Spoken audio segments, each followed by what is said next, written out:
Es cofundador de Jakob and MacFarlane, con sede en París. Entre sus proyectos destacan el restaurante Georges en el Centro Pompidou, el Centro de Comunicaciones de Renault, los Muelles de París y la sede de Euronews en Lyon.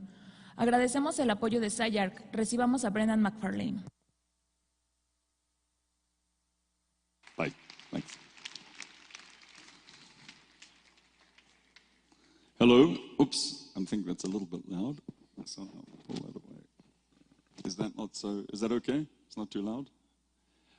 Thank you for having invited us, myself. My partner is not here today, Dominic Jakob, but we very much appreciate being invited by MEXTRÓPOLI, and a deep thanks of gratitude to Michele Adria. Mexico is, of course, something which we have loved over the years and loved coming to Mexico City, so it's a great moment for us. We feel very touched. So what I would like to do is, in a way, present some of the ideas behind. I present 5 projects. It's very interesting because I've been watching the different themes and some of the different presentations. And of course, it's very funny because I'm, funny in a good way, to be following on the lecture of Michel from France. Of course, it's somehow, this is a strange French connection, which I like. But also there's other connections. And in the last 24 hours, I've seen, the pavilions in the Parc Alameda. We spoke in the digital pavilion last night. The kind of challenges which we face in the present, with I think a kind of very topical for also my presentation today. It's something to do with how do we move. I think one of the biggest challenges today as an architect, and interested in language, in form, in kind of all of the issues that make architecture what it is. And yet we're also in a world today which has massive issues which are seemingly beyond everyone's scope, but aren't.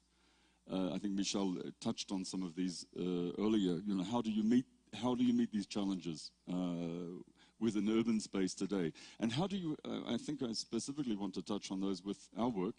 What we'd like to think that we are doing is to try and meet some of these challenges. In other words, we're interested in continuing pushing forward our language explorations, but at the same time trying to meet the kind of environmental issues of pollution, overcrowding, all of the issues in a sense that are remarkable for our time, along with the extraordinary chances that we have with working with fast-moving changes in technology and the way the cities are developing.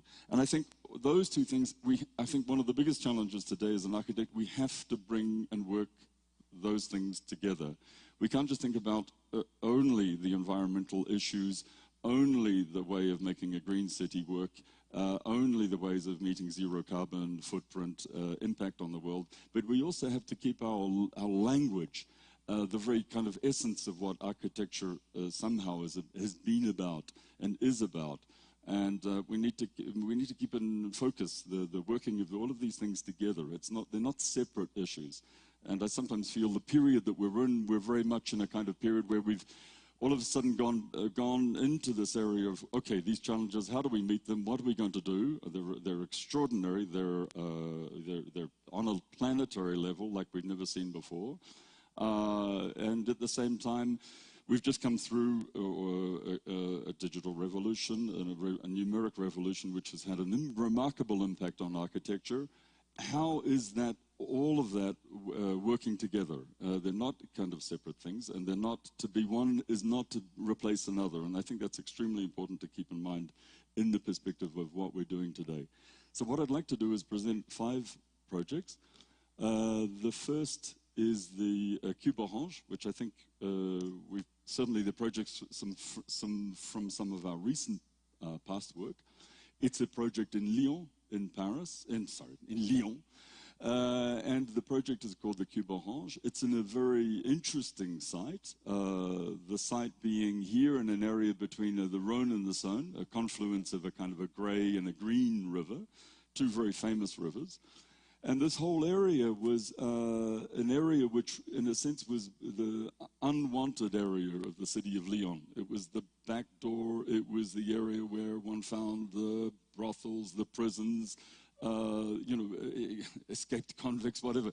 It was a swampland in the Middle Ages, and it was the area that the city of Lyon did not officially recognize until much more recently in its history. So the old Lyon city, in all its beauty, is here, and what happened was, within a competition, there was a project to develop this reeve and a series of pieces along it. So what we proposed in that, of course, were two projects. One we called the Cube Orange, and one we called the Cube Vert, the green cube and the orange cube. But they're both very much based around the idea that here we are on a river, here we are on an ex-industrial site that now we're completely turning around and making it part of the city of Old Lyon, but it's a new extension to that city. It's also has a very important role to bring people along a waterfront and connect the Lyonnais with their river and the waterfront of their city. So there was this thing, there's a French word called parcours, which is a very interesting word, I think, which has to do with not only walking, but experiencing at the same time. And here, within these pieces, we chose to meet environmental criteria in a number of ways. In that sense, we proposed using, building, as I said, on the industrial past. So I kind of moved back through some of the images. These are early images from the 1950s. Railways in the back, and then meeting this idea that if we built to the buildable limits of the site, and so in fact didn't ignore the problems of, let's say, form making of such, but actually treated the building envelope like a found object, which is a recurring interest in a lot of our projects. And then the idea that we could take out the program of what was necessary or demanded and introduce these voids, this kind of tripartite conic system. And the void was very interesting because what it gave us is the idea of, like a chimney, bringing air from the river, which is really like an air route across the city, a very important airway, and bringing air up through the interior of the building. And by doing that, we, through our calculations, along with our environmental engineers, we found we could reduce radically the energy consumption inside the building and introduce also natural climatization at certain times of the year. So that was one of the ways in which we tried to make a low-impact building within this context. Coming back into the conceptual matter, though, we were very interested in this idea that the cube could be cut into by this kind of negation, creating a voided three-dimensional matrix, which is a kind of an ongoing interest of the work. And then this matrix is skinned. Now, the skinning of the matrix, of course, is very interesting for us because we're able to also, again, in another way, reduce radically the heat intake of the building. So it's a double layer we have here. And then there's a third system, of course, we're very close to the river, so we're able to use like an inverse heat system, heat pump that goes under the river and saves and introduces a lot of energy also into the building during the wintertime. And therefore it saves energy. So getting back to some of the diagrams, these have to do with air movement and how we're capturing that through the building. We're capturing natural systems in order to use the idea of this and bring it into the building, but then architecturalizing it to some degree. This is hence where I'm talking about the language of architecture.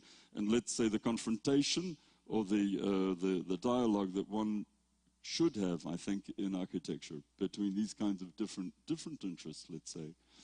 So this is to do with the site, a very urbanized site, giving you some kind of idea. We're architects, we love sections, we have, interest in all of these ways of making things and presenting things. So this is what this is about. Another way of seeing it. we were next to a series of old buildings, which we were asked to keep. And of course, this was this idea also of holding on to history, holding on to the past. Our building, in that sense, is conceived as a kind of an extension of the past. It's conceived, as I said, as a kind of, it's a hollowed out cubicle space, but it's a piece which we see as being in dialogue with its site in a number of ways. Of course, possibly one of the more obvious is with the relation of the geometries of the existing building. But then this is the major cone space that brings the air up through the building, through an ocular space. And then as we move along, we can see a little bit about the parcours, the public space, which is a fantastic space in Lyon. From here, we look out to a kind of a green wall, which is a very unusual condition here in Europe. This gives you some idea of the skin, and I'll try and run through some images, some urban images, giving you some idea of the cone. The cone is very interesting in a kind of social space because it brings basically an office building with different types of offices, different kind of locataires, different levels of the building. They can come together in one void space. So that void space occupies a very important social role in the building. It's used for barbecues, meetings, informal meetings, a space where people can actually literally leave the office but not leave the building. And that's a very interesting aspect. We also wanted this conic space not only to be a kind of an important social function, but also something to be able to look out, get the light, of course, through the oculus, and then look out onto the river. So you've got this kind of, in French they call it a deuxième paysage, which is a kind of a second view. It's not the first in front of you, and it's not the distance. It's the view onto the river. The river in this case was very interesting because of the industrial nature of Lyon as a city. It's never really been a city which has celebrated its water edges. It's always been moving across it laterally through a kind of series of bridges, or linearly along the river, but more in a kind of for industrial or kind of functional necessity. And so here we wanted very much to reintroduce people, the inhabitants of the building, back onto the water and looking out onto the river and celebrating the very nature of the site and the very interesting nature of the site. This has to do with the perforated surface, digitally perforated surface. We have, and again, I could go into the digital economies of making a building like this, but they're very interesting, where we're able to introduce seemingly randomness into a facade, but actually it's not. There's a certain quantity of repetition and then a certain quantity of uniqueness. And all of that, of course, is, again, it's through digital means, digital application, and applying a kind of through new economies, and because we're working with new ways of making things. So this is the roof deck, the roof space, views out over the city. So it's a fantastic environment, I think, to work in. At least that's what we hear. Because there's a lot of nature, there's a lot of aspects to it which are already to do with the site and the situation that we're trying to celebrate. In the bottom of the building, it's a commercial space. So I'll run through these very quickly, which we were involved in creating a showroom. The second project is a project called the City of Fashion and Design in Paris. And it's built along the River Seine. This building was a very interesting building. It was really not a building, it was a piece of what they think is a piece of infrastructure. And that piece of infrastructure, in the turn of the century, 19th, 20th century, it had a series of cranes that were designed by Gustave Eiffel that moved along its length and basically it was like a huge warehouse in the center of Paris. It was a building that was very much hated by Parisians. They saw it as the ugly, beginnings of the 20th century imposing on their beautiful city. And that feeling actually was never something that was it never went away. And when we were contacted by the developer, it was a competition. There were 13 entrants. And the city of Paris basically said, listen, you propose a project, we do not want a hotel, but you propose, and we don't want people living there, but you propose a project, a new program with your developer. So somehow we were involved in this very strange situation. Well, it's not very strange today, but it was a teaming up and a conceptualizing with the developer as to what the future of this site could be. And we immediately saw, the city said you can demolish the building, which we saw as a major crime. And a crime on a number of levels. One, you could say it was environmental. You know, what would you do with this massive piece of concrete infrastructure in the city? Where would you put that concrete? Wasn't it more interesting to keep it and reuse it? And then, of course, there's all sorts of other strategies as to why we kept it.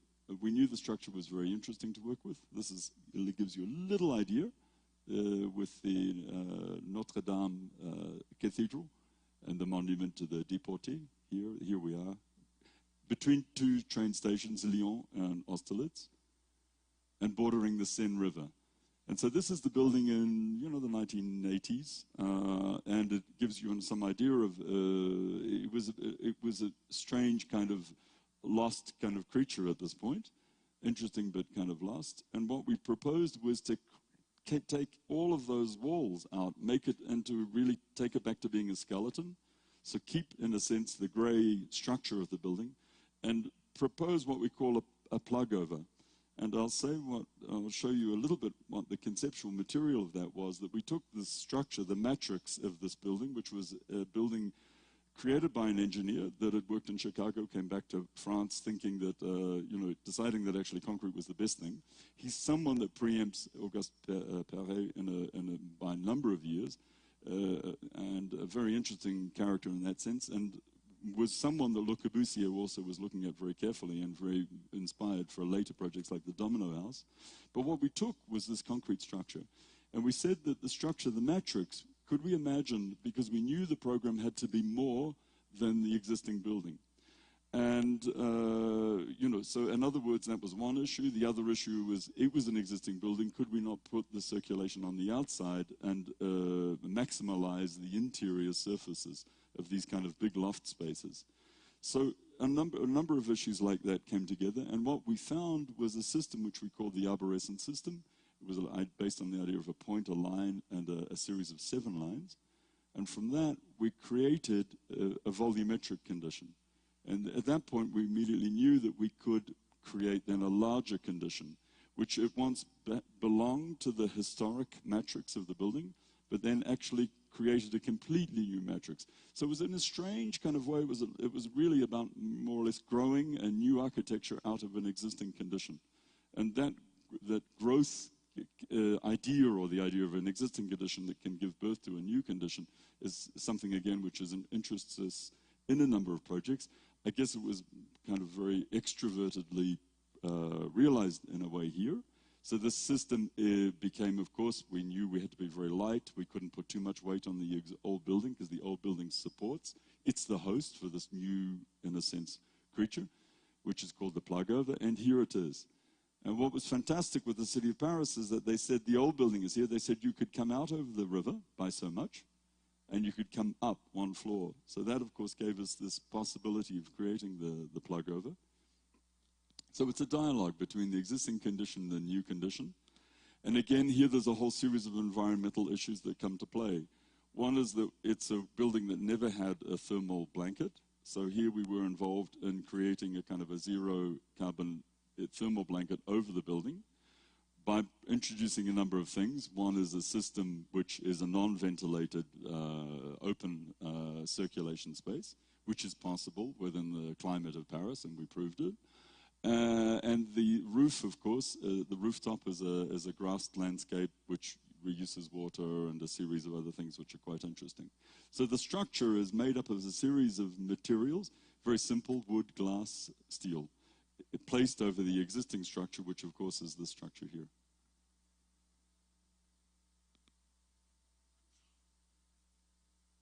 What's fantastic with the building is it was proposed, and we hope it will come back into being connected with the water buses along the Seine River. And the city of Paris, you know, I think Michel has touched on Bordeaux. Bordeaux is equally as interesting in their innovative efforts to meet climate change. And I think the confluence these days between architects, politicians, developers is an extraordinary moment historically. I don't think we've ever seen any moment like that before. And so it's a very exciting period. This building was a little bit involved in some of the early stages because, of course, it's now, getting on for maybe, 8 years old. But it was the first foot on an idea of retaking the Seine River and making the Seine River a green corridor. And as you've probably been following, the fight on now, one of the major fights on now in Paris is to actually turn the corridor less and, cut off more and more way for the car and turn them back to being green corridors or landscape spaces for the public. And we can see that the public retake the space with incredible vigor and incredible, excitement. And I think it makes it, this space now in Paris has become a kind of an extraordinary, this is a little bit quieter through here, but as you go to the heart of Paris, you can see now on the weekends, and even during the weekday, as we've taken the car away from these spaces and reintroduced the possibility of cyclists, families, you name it, to retake the urban space along the sides of the Seine.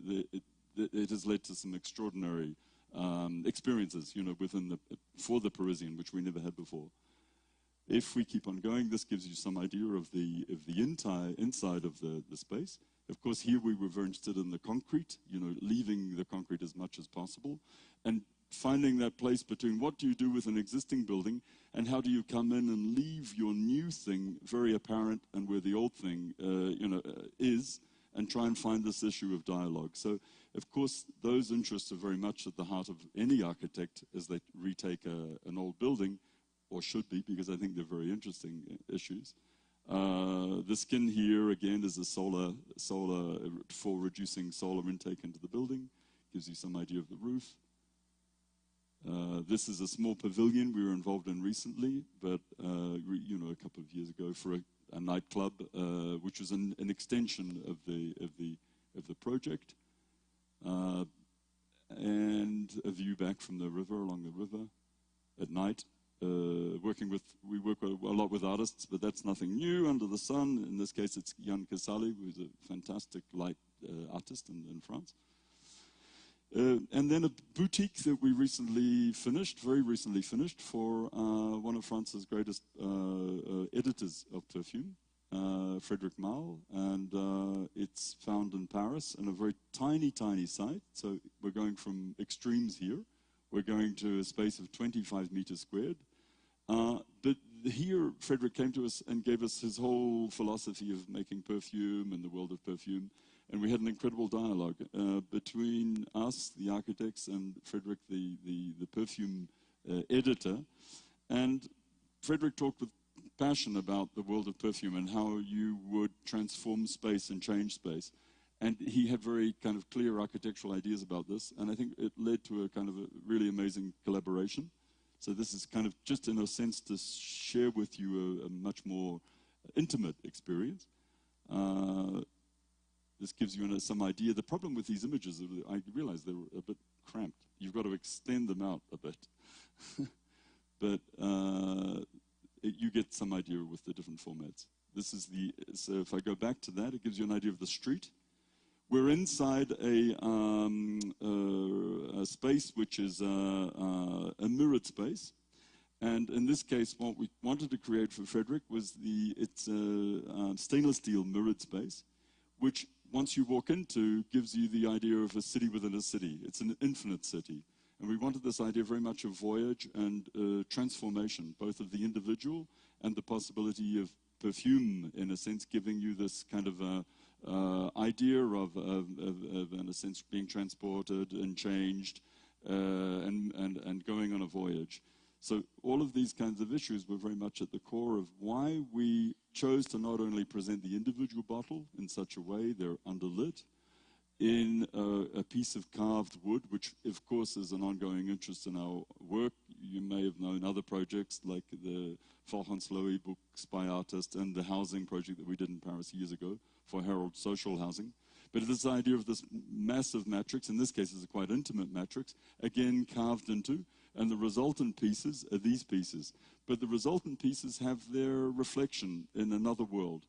And in this case, you need to really go inside the space to see that there's an infinite world. It's an infinite city that one moves into. So these are just some images around the project. Connected House, again, is a very recent project that we just finished for a house which is called Maison Connectée, the Connected House. This idea of touching on demotic technology, the idea that people can, in a way, the limit of their house is maybe limitless. Wherever they are in the world, they're somehow connected with their house. And I thought that was an extremely interesting aspect. The clients came to us, told us all about what that was about, because they had a very private story of how they travel around the world. 5 minutes, okay. And you know, they wanted to make the house very much part of their lives, but wherever they were. So that was one issue. Michel talked about old age. In this case, it was very much a part of the scenario here, where old age for them growing with the house and making sure that the house could adapt to them over time. We had huge discussions with them on this. So these are kind of very intimate kind of aspects of the project. Another interesting, though, architectural aspect is Le Corbusier's apartment building is here, and we're here, and we are in a very large context of 1930s modernist pieces.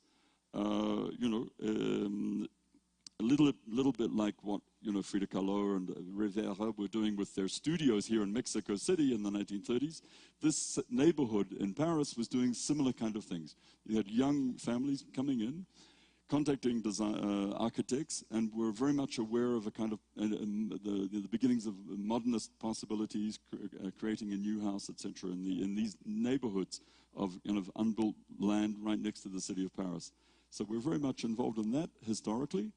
The building is imagined as around the metaphor of a tree. We have an old building in the back, which we had to connect to through a pool space, etc., and then and the tree grows up through the building from below ground. So these are aspects of a kind of, we're working a lot with augmented reality now, which I didn't want to really show, but it's an aspect of this drawing, which describes some of the issues to do with the space. Again, there's a whole series of environmental issues that we worked with, this idea of layering, reducing heat intake. We have, again, all of the kind of more or less the latest technology to do with heat pumps, energy flow, etc., within the building. So it's kind of maybe the most complex technological building that we've ever done in the way it works. The frame is an interesting frame. It works in such a way that the structure is a monostructure. It supports a series of boxes. So the frame is an entirely connected piece, and therefore connected, of course, conceptually in another way. And here we are within the context to give you some sort of idea.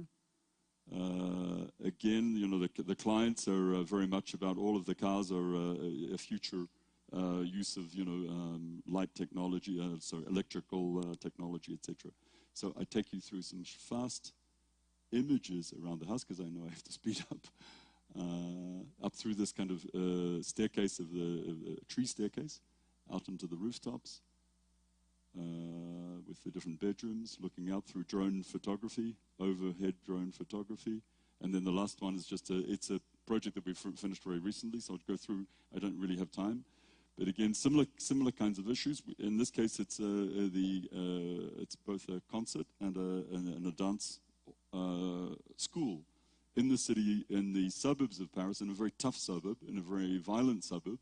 And we're very proud of it, because it was a chance of also, you know, we missed the social in a lot of discussions as well. So I think it's this idea of architecture. We cannot talk about architecture in historical kind of modes or frames. You know, I think we need to keep on holding it all together in larger discourses. But there's a very important social thing behind this building, in that it gives hope to a lot of kids in the neighborhood which wouldn't have hope. We have 1,000 students enrolled. They're not coming, of course, any one time. This is this project here, which is really like a new hilltop within the city. And I'm just going to go through some very fast images. A very low budget, but budget, of course, all placed very specifically.